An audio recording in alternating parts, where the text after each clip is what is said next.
let's quote the thing, you know, and I think like that record with Silver Convention. Silver Convention? What's wrong with you?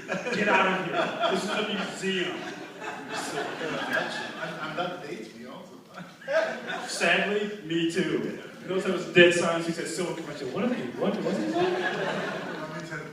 The most forgettable act in the history of disco, which is like being the fastest dog in the circus.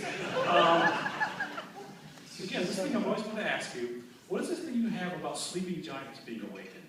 It's run with sleeping beasts. It's in every one of your movies, some creature being awakened by basically an imbalance in an environment. It is true. Well, I didn't know. Go back to Silver Convention. Yeah, I guess it's a Rasputin.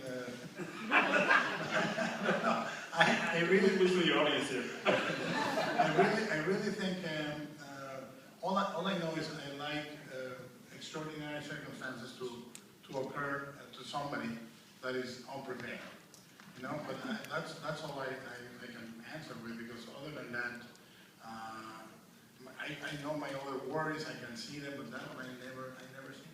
Because that's something that also runs in Lovecraft too. Mm-hmm. Basically, a giant who goes judge once this creature is awake. Because again, because your movies should always be done from either point of view. If this is a movie from the point of view of the creatures, mm-hmm. You know, their worlds have probably been disturbed by the environmental pollution. So it's awakened that. Well, you know, what I know is that I come from Mexico and I've had a couple of weird things happen to me. When you see something or experience something extraordinary, you kind of can't go back to normal.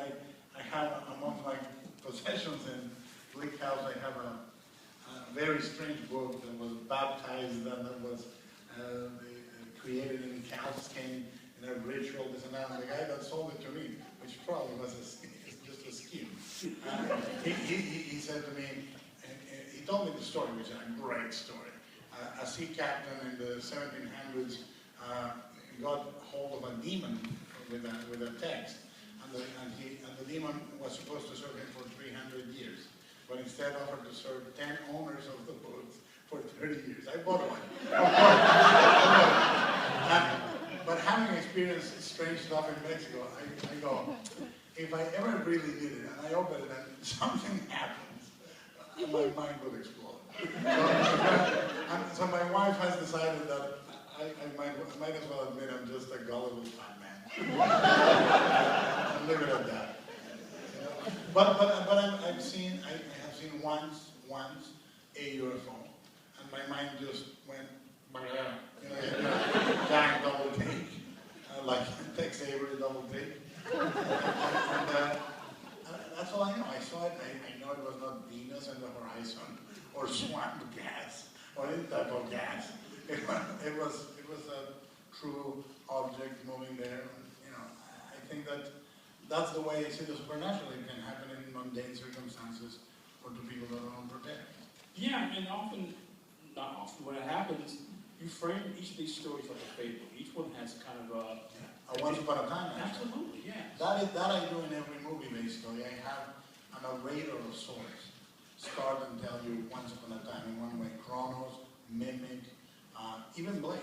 You know, with the voiceover by Wesley. You know, but every time I find it a really